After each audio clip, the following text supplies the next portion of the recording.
कधी पकडणार या आरोपींना? कधी शिक्षा देणार त्यांना? त्या संतोष देशमुखच्या खुनामधला आरोपी कृष्णा आंधळे कुठे हो? योगेश कदम साहेब कुठे आहे? तो गायब आहे की गेला? तुम्हाला काहीच माहित नसेल. कृष्णा आंधळे याचा खून करण्यात आलेला आहे. कृष्णा आंधळे हा त्या मारेकऱ्यांपैकी सर्वात वीक लिंक होता. वीक लिंक हा कृष्णा आंधळे सगळं ओकेल या भीतीपोटे कृष्णा आंधळेला कधीच ढगात पाठवलंय. तेव्हा अध्यक्ष महोदय, कायद्याचे राज्य ही लोकशाही व्यवस्थेची आधारशिला असते. समाजातील प्रत्येक महिलेला, स्त्रीला, भगिनीला, पुरुषाला सन्मान मिळावा, न्याय मिळावा, समानतेची वागणूक मिळावी, प्रत्येकाने कायद्याचं पालन करावं, एवढंच अभिप्रेत असतं.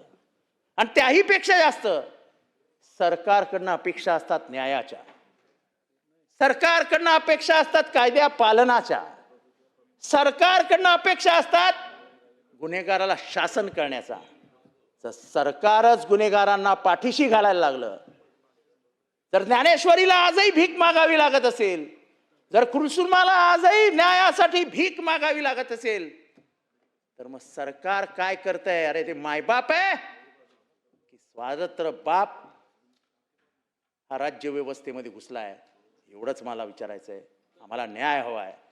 कोसळलेली राज्य व्यवस्था महाराष्ट्राने बघितलेली नाही आहे.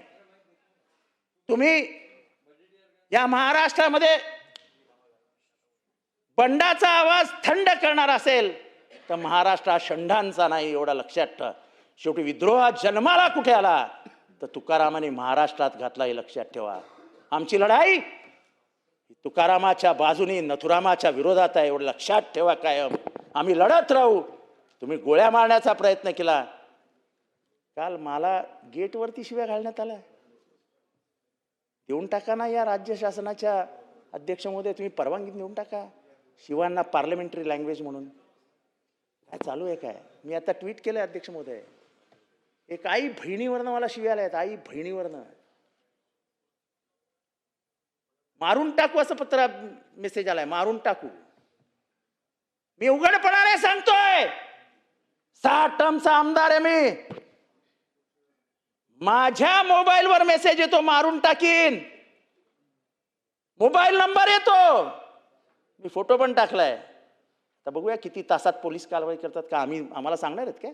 कंप्लेंट येऊन करा, कंप्लेंट येऊन करा, कंप्लेंट येऊन करा. आम्हाला बघायचं आहे. विधानसभेत मी असताना मला मेसेज आलाय. जबाबदारी विधानसभेच्या मालकांची. आणि मालक कोण आहेत? वरचे सभापती आणि खालचे अध्यक्ष. मी त्यांच्या हाताखाली आहे. माझा जीव वाचवणं, माझ्या प्राणाची रक्षा करणं, माझा सन्मान करणं, माझी प्रतिष्ठा राखणं, या सभागृहाची प्रतिष्ठा ही माझ्याशी जोडली गेलेली आहे. तुम्हा सगळ्यांच्या प्रतिष्ठेचा प्रश्न आहे. तुमच्या सगळ्यांच्या प्रतिष्ठेचा. आई बहिणीवरनं शिव्या देता, धमकी देता. अरे ते आहे, धमकीला घाबरणार आहेत का मी?